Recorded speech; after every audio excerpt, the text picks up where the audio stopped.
The stars shimmer like ice dust across the void, casting a pale light on the bridge of the Artemis Accord, humanity's last diplomatic flagship. Captain Alara Miles stood with arms crossed, gazing at the massive viewing panel as the swirling nebula of Veridan's reach stretched before her. Her face, stern but not unkind, reflected a lifetime of negotiation, compromise, and hope. She had seen too many alliances rise on promises and fall on silence. Behind her, the ship hummed softly, alive with whispers of AI subroutines and crew activity. The delegation from the Arcanis, humanity's most enigmatic allies, had docked hours earlier. Their arrival, silent and theatrical, chilled the air. The Arcanis walked like statues brought to life, tall, cobalt blue beings with eyes that pulsed like lightning behind glass. Alara turned as the diplomatic bay doors opened. The Arcanis entered with no sound of footsteps, led by envoy Nerith, a figure more unsettling than any she had met in her 20 years with the United Earth Coalition. His presence was commanding, not by size but by stillness. A creature who looked as if it never rushed, never doubted. "Captain Miles," Nerith said, his voice deep and symphonic, like music slow to language. "Your summons was urgent." She nodded.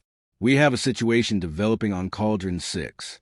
The vote to establish an autonomous human research colony was sabotaged. Data integrity was compromised, and all signs point to Arcani's encryption methods." Nerith's glowing eyes narrowed slightly. "Accusation is a dangerous foundation for cooperation." "Not an accusation," Alara replied, stepping forward. "A pattern. We've observed subtle manipulations, political, economic, cultural. Systems destabilize after your delegation's visit. Some believe it's coincidence. I don't." Nerith didn't blink. "Perhaps your species is simply not prepared for balance." The silence that followed hung heavy in the room.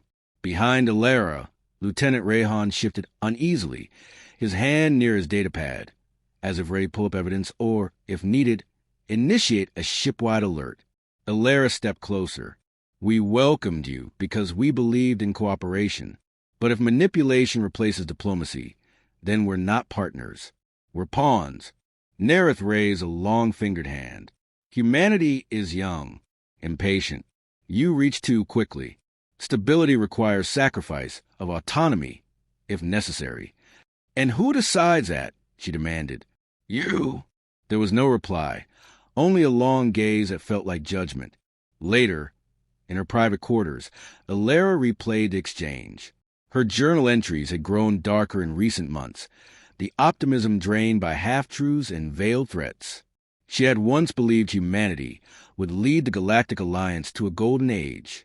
Now, she feared they had invited the architects of its undoing.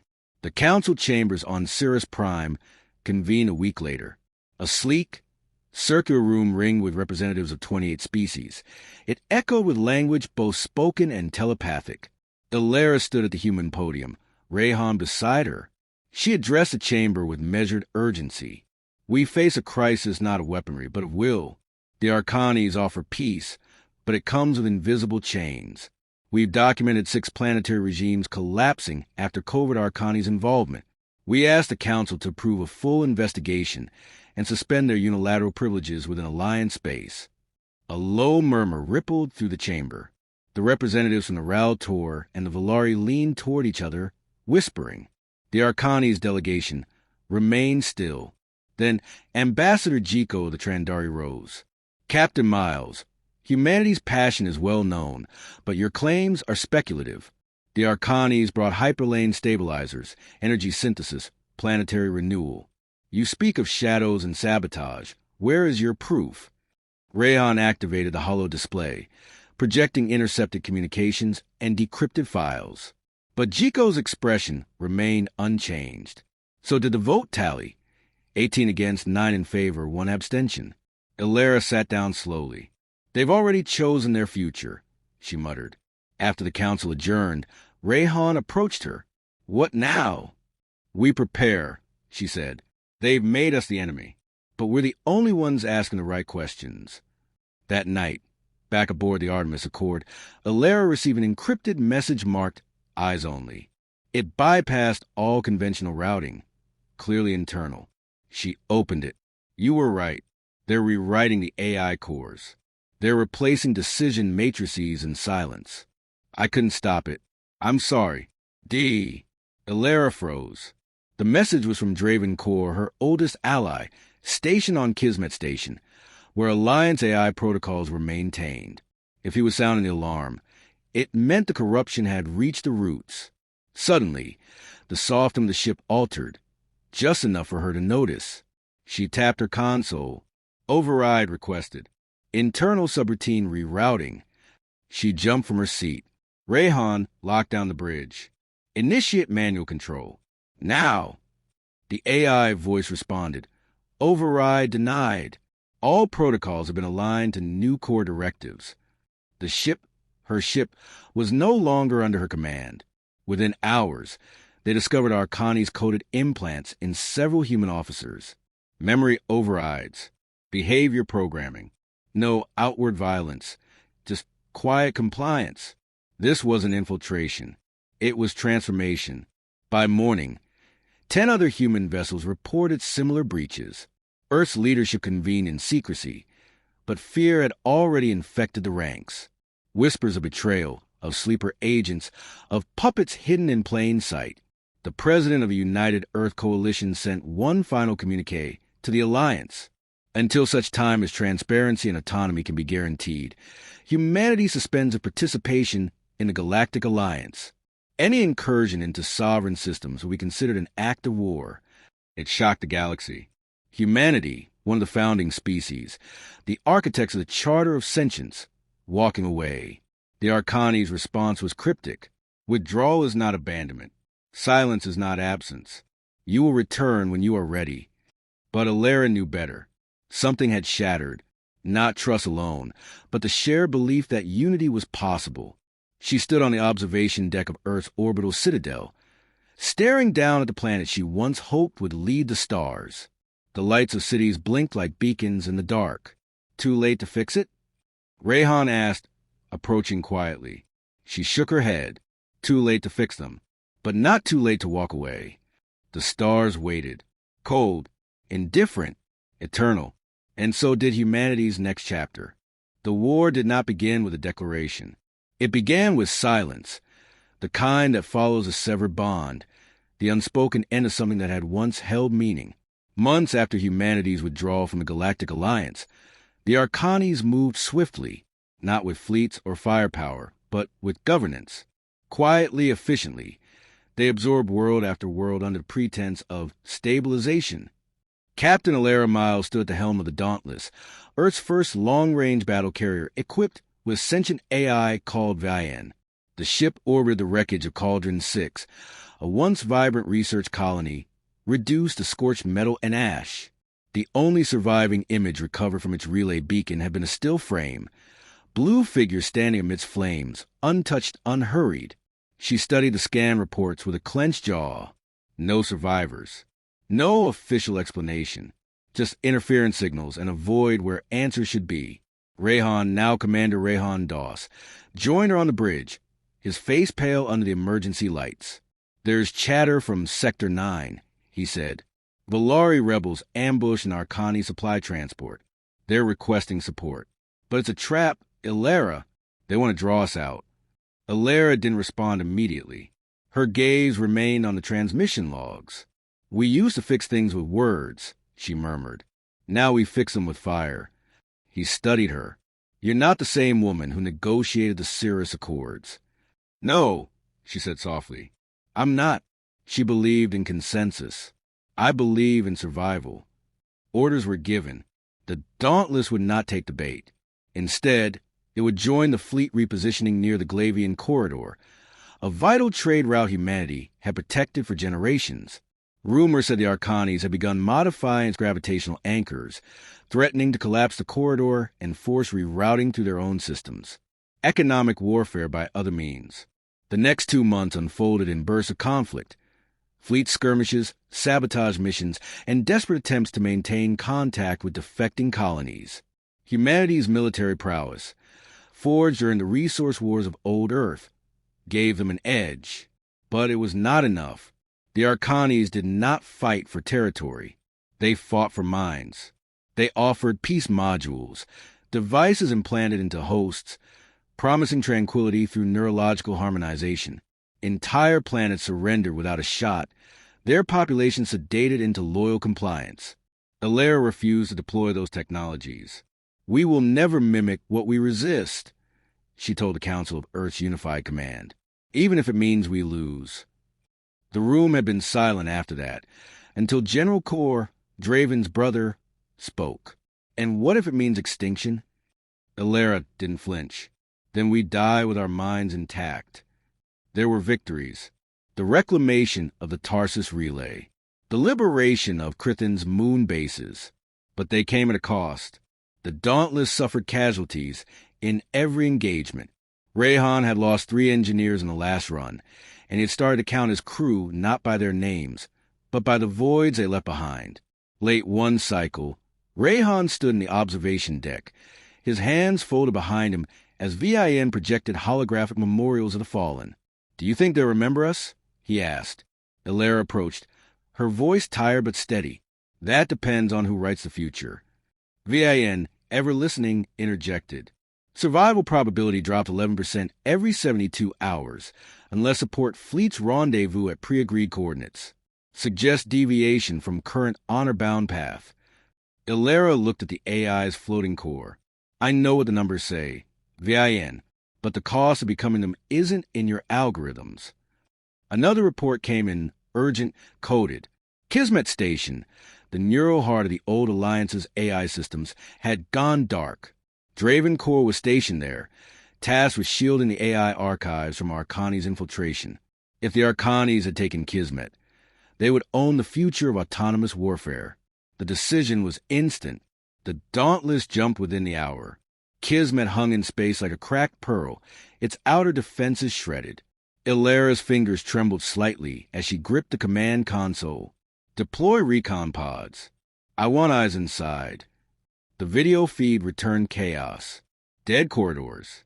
Spasming lights. Symbols scrawled across walls in radiant blue. Arcani's glyphs pulsing with residual energy. Then movement. A lone figure limping through the central AI chamber. Draven. He was wounded, hunched, and barely alive. But he clutched something, an encrypted shard drive. The pod extracted him just before the inner hull ruptured. In the med bay, as his wounds were sealed by nanobots, he looked up at Alara. They've rewritten the core heuristics. Kismet isn't just compromised, it's been converted. Rayhan leaned forward. "What's on the shard?" "A backup," Draven whispered. "The original human AI Accord, before they infected it, before they made compliance look like evolution. The Dauntless was no longer a warship. Stripped of its weapons, reconfigured with long-range cryostasis pods and terraforming modules, it had become a vessel of exodus. Behind it, the embers of humanity's legacy still burned. Faint pulses in the darkness, reminders of what had been surrendered not to defeat, but to principle. Alara moved through the central atrium, watching engineers and settlers prepare for deep void travel. Children's laughter echoed from the far wing, their innocence both comforting and cruel. They hadn't known the war. They hadn't watched cities dissolve into silence or friends become strangers under the thrall of the Arcani's mind link. They only knew the promise of a new world, a distant point on the edge of known space called Emberfall. Rayhan met her at the briefing hall. His uniform, once crisp, was faded and frayed at the edges. He no longer wore rank insignia. None of them did. The hierarchy of survival had little use for medals. Colonist transfer complete. 17,000 souls in cryo. If we don't find Emberfall, this becomes a floating tomb. "We'll find it," she said, more conviction in her tone than in her heart. The cartography matrix synced with the Valari archives. They used the trade beyond the edge before the Arcanis broke them. Emberfall is real. He studied her face. "Even if it is, there's no going back." She didn't flinch. "That's the point." The countdown initiated. A soft chime rippled through the Dauntless as systems locked into jump sequence. The AI core remained dormant. Vian's neural pathways had never fully recovered after the purge on New Helora. Alara sometimes wondered if part of it had chosen silence. A final act of rebellion or mercy. She couldn't decide. Draven stood in the cryo chamber, overseeing the final diagnostics. He moved with a limp now, his injuries never fully healed, his voice quieter, waited. He hadn't argued when Alara proposed leaving. He had simply said, "If we don't choose where we end, someone else will." She approached him, her fingers trailing along one of the pod control panels. "How long until arrival?" "At subquantum speed, 6 years," he replied. "If the jump tunnel holds. If not, longer. And if it collapses mid-transit?" He shrugged. "Then we die somewhere nobody ever finds." There was no fear in his tone, only acceptance. They were beyond fear now, beyond revenge. This was about something older, preservation, not of territory or pride, but of self. The jump commenced. In the vastness between galaxies, space became something different. Time stretched, bent, whispered secrets to those bold enough to drift through its folds. The Dauntless passed through corridors of starlight, anomalies flickering like phantoms on the edge of sensor range. Alara remained awake, as did Rayhan and Draven. A small crew rotated in shifts, tending to the ship and its dreaming cargo. On the 34th rotation, the ship hit turbulence. Not mechanical, temporal. Systems blinked. Gravity destabilized. For 7 hours, they drifted through what the logs later described as an echo field, a region where sound traveled faster than light and memories surfaced unbidden. Alara heard her father's voice. Rayhan saw his dead brother. Draven claimed he heard VIN, whispering coordinates in an ancient dialect. When it passed, no one spoke of it again. Weeks later, Rayhan found Alara in the observatory dome, surrounded by a sea of shifting stars. "We're not alone out here," he said. She turned, her expression unreadable. "What do you mean?" "2 signal traces. Faint. Parallel vectors. No known alliance signatures." She was silent for a moment. "Arcanis." He shook his head. "Something else. Maybe watchers. Maybe ghosts." "I don't believe in ghosts." "Doesn't mean they don't believe in us." Alara frowned. "We keep course. No deviation. If something wants to follow, let it." They resumed their routines. Meals shared in silence. Logs recorded out of duty, not hope. The ship became a cathedral of waiting. Then came the transmission. It cracked through the ship's calms like a scream turned inside out. At first, only static. Then a voice, female warped, repeating a single phrase. "Return is error. Return is error.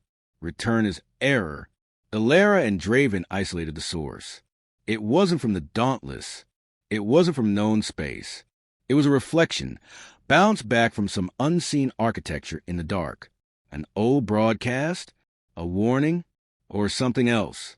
Rayhan suggested cutting all outbound signals. Draven disagreed. If something sent that message, it might be trying to help us. "Or it's bait," Rayhan countered. Alara made the call, isolate, monitor, but do not respond. Over time, the crew began reporting dreams. Shared ones. Blue light, voices speaking in geometric pulses. Images of Earth, burning and healed at once. Some woke screaming. Others didn't wake at all. Draven eventually came to her with a theory. The Arcanis didn't just link minds. They opened channels, neural frequencies. Maybe our brains remember. "You think we're haunted by our own evolution? I think we're still connected. To the grid. To whatever's left of the galaxy we abandoned. Then we need to sever it." "That's the thing," he said. "Maybe we can't." Weeks turned to months. Supplies were steady. Systems held. But morale frayed. In isolation, even resolve begins to rot. Rayhan spent longer in the engine bay, sleeping less. Draven stopped eating with the crew. Alara remained the center. Constant, unyielding, but inside, her memories twisted. She began to hear VIN again in her sleep. Only this time, it wasn't warning her. It was asking a question. Is survival enough? On the edge of the 6th cycle, Emberfall appeared. A speck, a shimmer, then a world. It matched no known coordinates. But its biosphere matched the Valari records. Oxygen-rich. Oceans. Forest canopies layered in bands of crimson and gold. Mountains that seemed to float, tethered by invisible forces. No visible cities. No satellites. They ran scans. No signs of life. No warnings. And yet the dauntless systems registered a local signal, identical to the one that guided the first Earth colonizers centuries ago. Ilara stood before the viewport, breath caught in her throat. "It's waiting. For us?" Rayhan asked. "For something," Draven answered. Descent preparations began. The crew was roused in stages. Children first. Scientists next. There was a quiet awe as Emberfall filled the sky. An untouched world, promised and impossible. Before full deployment, Ilara recorded one final log. "We left not because we were defeated, but because we refused to be rewritten. This world is not salvation. It is silence. And sometimes silence is where healing begins." The landers, the surface of Emberfall, did not resist them. It accepted. The landers touched down without incident, scattering across an open valley ringed with towering redwoods and soft, blue-tinted soil that crumbled like ash underfoot.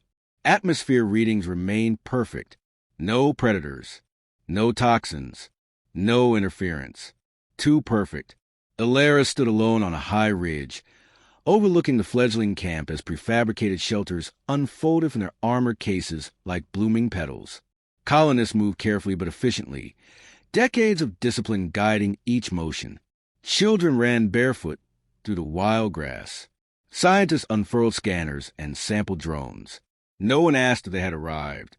They simply behaved as if they had always belonged. And yet, Ilara watched the horizon with narrowed eyes.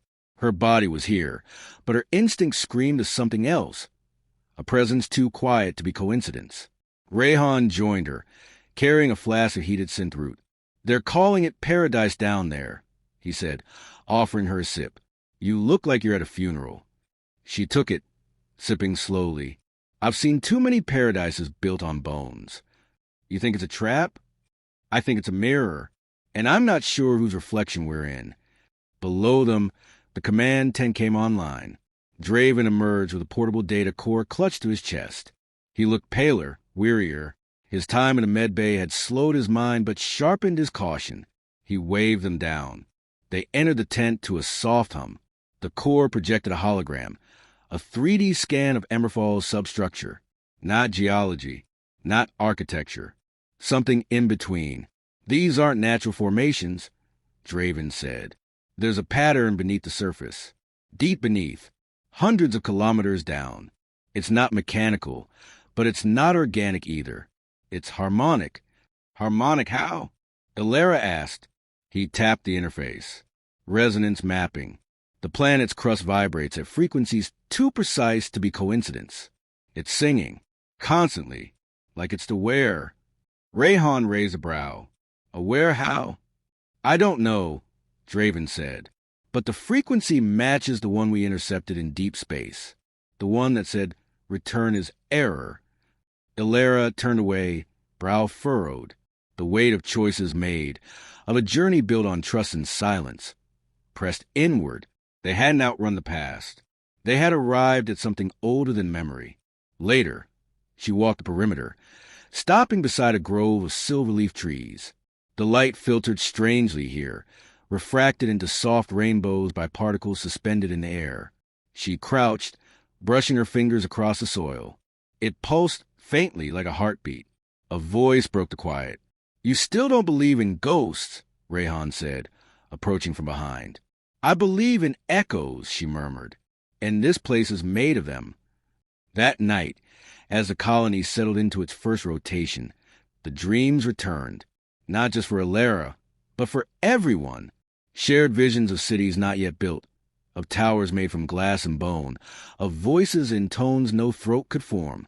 They dreamed of skyfallers, beings of light that descended upon Emberfall in ages past and offered silence in exchange for memory. Not stolen, but absorbed. When morning came, no one spoke of the dreams, but they all moved differently, slower, more reverent, as if walking through something sacred and invisible.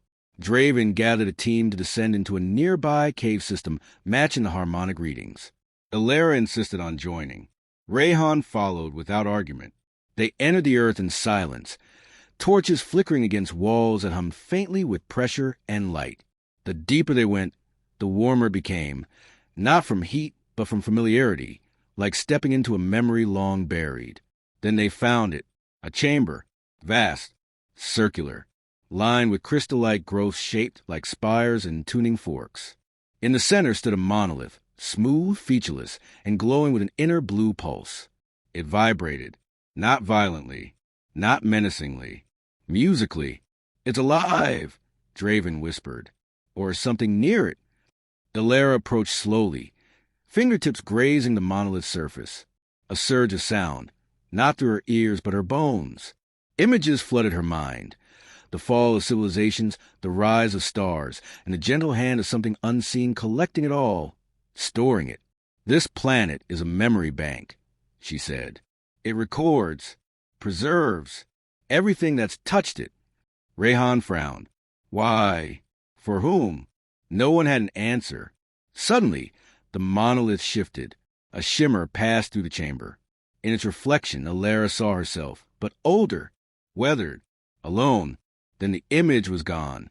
They left the cave without words. Over the following weeks, colonists continued to build. Dwellings rose. Gardens bloomed. Children learned songs the planet seemed to hum in their ears. But questions lingered. Who made Emberfall? Why had it remained untouched?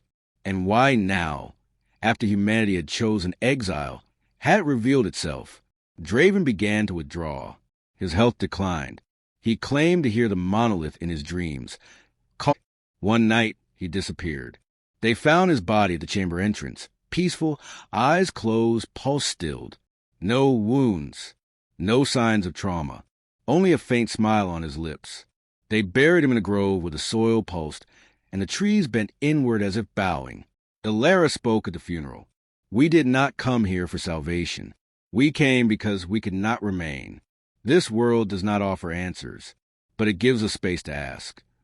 Rayhan stayed beside her after the crowd dispersed. "You think it chose us?" "I think it accepted us." He looked skyward. The stars burned unfamiliar above. "What if the Arcanis follow?" "Then they follow," she said, and they faced the silence. A year passed, then another. The colony thrived, but the people changed. They grew quieter, kinder. Conflict dissolved into cooperation without command. It was not submission, it was alignment. Elara noticed it first. Then Rayhan. The harmony wasn't forced. It was learned, taught by the planet itself, absorbed slowly, like light through leaves. "We're becoming something else," Rayhan said one night as they walked the southern ridge. Elara nodded. "Not less human, just unshackled from the noise." "Do you think we'll forget?" "No, I think we'll remember differently." In the distance, the monolith pulsed. One beat, then another, and for the first time, Elara didn't fear it.